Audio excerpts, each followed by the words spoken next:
Bienvenue à l'émission de Fanka TV. Aujourd'hui, je suis chez l'un des plus grands entrepreneurs de ce pays. Restez connectés jusqu'à la fin de la vidéo parce que c'est sûr que vous n'en sortirez pas bréduit. Merci. Alors les amis, c'est parti. Tonton, pouvez-vous vous présenter? On aimerait savoir qui vous êtes ou juste beaucoup plus de détails sur vous. Ça serait tout à fait compliqué. C'est un exercice dur. Du moment là où j'ai toujours eu du mal à parler de moi-même. Mais je vais essayer néanmoins. Moi, je suis un manager culturel de formation. Je suis arrivé sur la scène de la musique burkinabé en 92. Et depuis, je me suis spécialisé comme... j'ai fait plusieurs étapes. D'abord producteur, manager, producteur. Ensuite, je suis devenu promoteur d'événements. Voilà.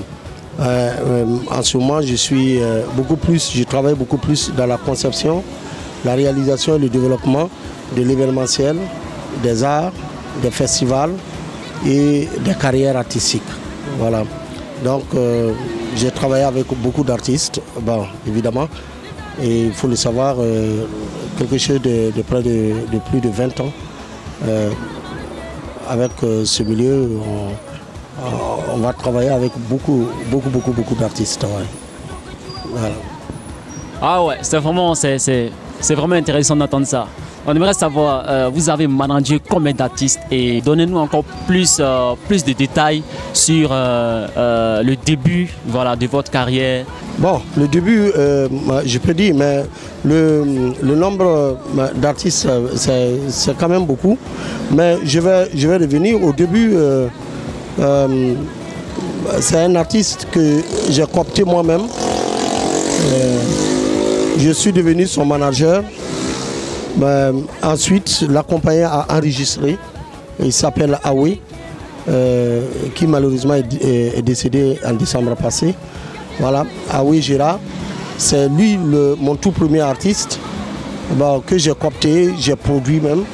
Donc, il y en a d'autres qui vont suivre naturellement.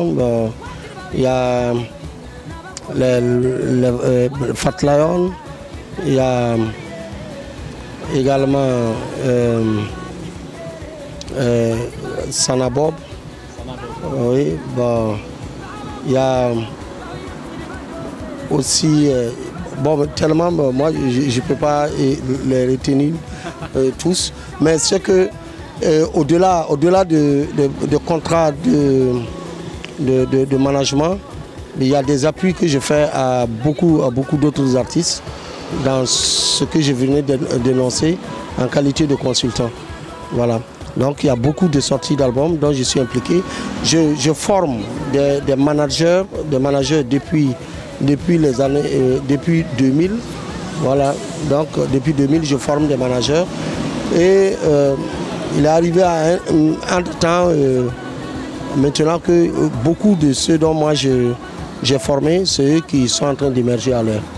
Voilà, donc c'est une fierté pour moi de les voir prendre évidemment des grands pas dans le monde très compliqué de la musique. Ouais. Ah ouais, franchement, c'est une très bonne nouvelle. Sanabob, on te salue de passage, voilà. Donc on aimerait savoir, tonton, quelle est votre situation matrimoniale? Êtes-vous marié? Bon, désolé pour la question, mais... Bon, c'est pas aussi compliqué. Moi, je suis marié et puis père d'un enfant. Vous dites que vous êtes l'un des défenseurs de la musique Kalma au Burkina Faso. Pouvez-vous nous en parler un peu de cette musique? En fait, dès le départ, c'est pas de la musique, mais c'est de la danse. C'est une danse qu'on appelle le Kalma, qui a été créée entre 1988 et 1990. Et cette danse, elle a été créée par des Burkinabés à Ouagadougou. C'est une danse urbaine de Ouagadougou. Mais en son temps, comme il n'existait pas beaucoup de musique burkinabé chaude, ils ont dû emprunter la musique congolaise pour pouvoir s'exprimer. Donc depuis, cette danse existe. Elle a fait ses beaux jours dans les années 90. Elle continue toujours à plaire au public burkinabé. Maintenant, la vision que nous avons eue, c'est de mieux la réveiller et de trouver une musique qui puisse s'adapter à cette danse. Parce que la danse est typiquement burkinabé. Si la musique est créée, elle est bien adaptée, évidemment, cette musique urbaine est propre au Burkina Faso. Et c'est avec cette danse et cette musique que nous pouvons aller également à la séduction des autres. Au lieu d'être là tous les jours, bon, le coupé-décalé, bon, on l'a emprunté, le zougoulou, on l'a emprunté, les nadia, on l'a emprunté, tout ce qu'on connaît, on l'emprunte. Donc il va falloir un jour aussi que nous on propose quelque chose. C'est pourquoi on a trouvé que l'indice fort, c'est déjà la danse qui séduit tout le monde, que même en dehors du Burkina Faso, si quelqu'un exécute le calma, bon, ça séduit. Donc évidemment, si on trouve une musique adaptée, évidemment, bon, on a la chance de pouvoir séduire les autres et présenter quelque chose d'autre à d'autres pays et à d'autres jeunes du monde qui vont accepter, voilà, et comme nous avions accepté aussi les autres tout le temps. Voilà, c'est comme ça aussi. Et là, nous participons également au dynamisme du monde culturel africain et mondial. Mais sinon, si on est assis seulement, tout ce qui vient d'ailleurs, même nos pays voisins, nous on copte, et puis nous on ne propose rien. Bon, entre-temps, bon, ça serait lassant pour les Burkinabés, et puis bon, un peu bizarre pour les générations futures. Alors, comme voilà, vous venez de l'entendre, le tonton dit voilà, qu'il faut s'adapter à notre propre culture, voilà, que d'emprunter les autres cultures. Donc, mais disons, papa, qu'en pensez-vous de la nouvelle génération? Parlant de la nouvelle génération, je pense à Kayaoto, à Amzi, à Mistania et autres. Faites-nous un peu une petite différence entre la musique d'aujourd'hui et d'antan. Bon, c'est une nouvelle génération qui s'exprime, qui est bien et qui trouve des ressources, de grandes ressources d'inspiration pour séduire leur public du Burkina Faso. C'est très bien. C'est la même chose que d'autres anciennes générations ont eu à faire. Mais à l'heure actuelle, ils sont encore beaucoup plus dynamiques et ils sont encore beaucoup plus nombreux. Les Burkinabés deviennent aussi beaucoup plus nombreux. Bah, là, c'est bien. Bon, ils font des efforts, ils arrivent même à oser et puis remplir des stades, remplir les grandes salles. C'est bien beau, mais je pense que pour que nous nous élançons dans la conquête des autres, il va falloir être encore beaucoup plus original, parce qu'en empruntant essentiellement ce qui vient des autres, on aura des difficultés à prouver notre originalité par rapport aux autres.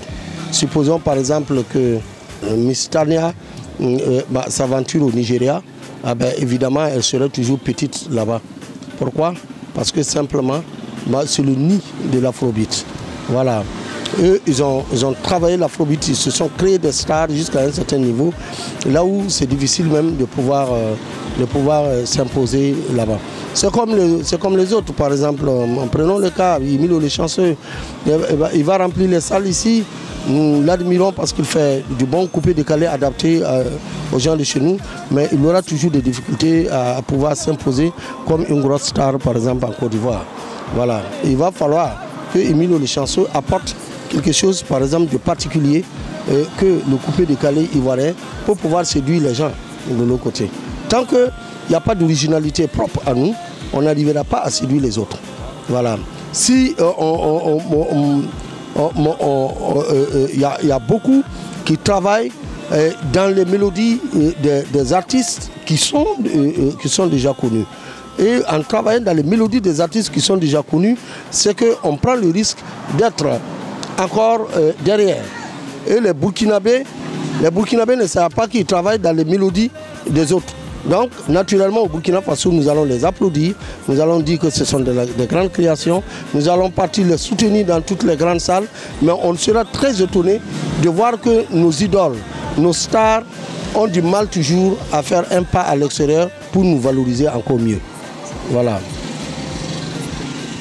Donc, les amis, j'espère que vous avez compris. Voilà. Donc, le préférable, le mieux sera vraiment de consommer ce qui est burkinabé, n'est-ce pas? Alors, tonton, on aimerait savoir quel est votre rapport avec Doufanka Production? Premièrement, je connais Doufanka en tant que chanteur avant. Voilà. Bon, ensuite, je l'ai découvert très entreprenant jusqu'à créer une entreprise de culturelle. Ensuite, je l'ai formé moi-même personnellement. Donc, c'est ça également, je retiens. Voilà. Et depuis, c'est un de mes brillants élèves. Voilà. Bien sûr qu'il y a d'autres qui sont un peu partout, qui dirigent des structures en ce moment. Mais bon, il fait partie des plus brillants. Les amis, nous vous disons infiniment merci pour avoir suivi cette interview. Voilà, notre tonton, notre grand entrepreneur vient tout à l'heure de nous répondre favorablement. Sur ce, on vous dit merci, portez-vous bien, à très bientôt et abonnez-vous à la chaîne Doufanka TV.